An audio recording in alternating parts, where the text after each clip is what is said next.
zu unserem ewigen deutschen Volk. Deutschland, Sieg heil! Heil!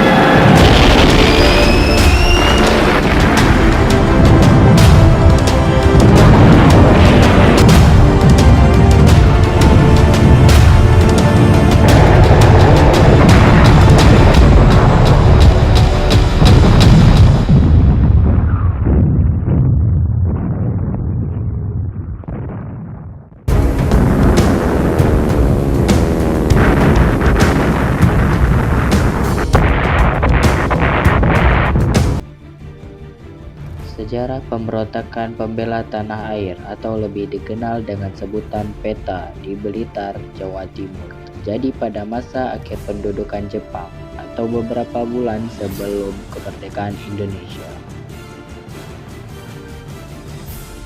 Lantas, apa penyebab peristiwa pemberontakan PETA di Blitar dan bagaimana nasib sang pahlawan Suprijadi?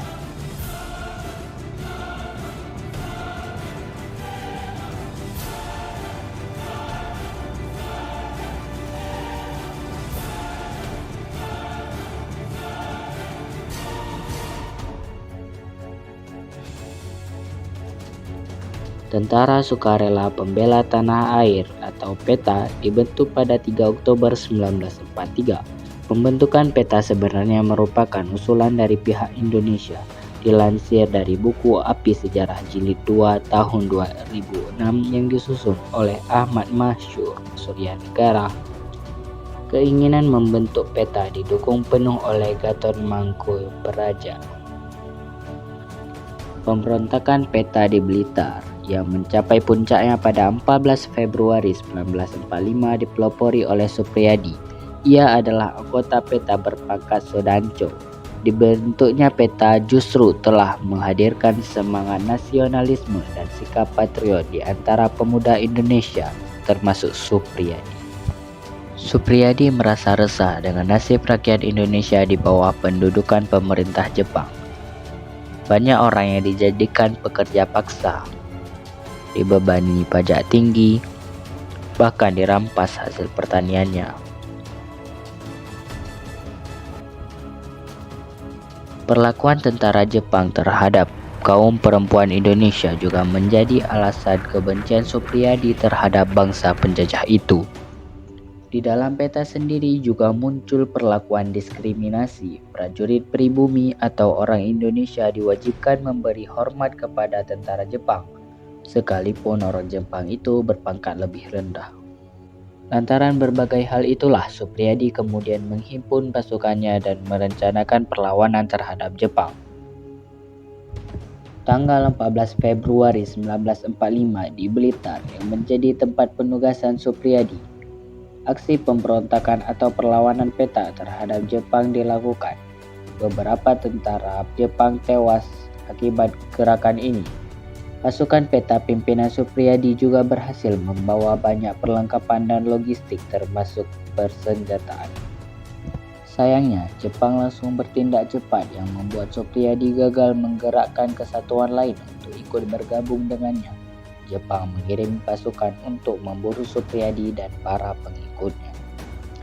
Beberapa tentara PETA yang mendukung Suprijadi ditangkap dan diadili di Jakarta. Total ada 68 orang yang ditangkap, 8 orang yang dihukum mati dan 2 orang yang dibebaskan. Namun di antara mereka tidak ada Suprijadi. Suprijadi menghilang saat Jepang menggerakkan pasukannya ke Blitar dan nasibnya masih menjadi misteri yang belum tuntas terjawab hingga saat ini.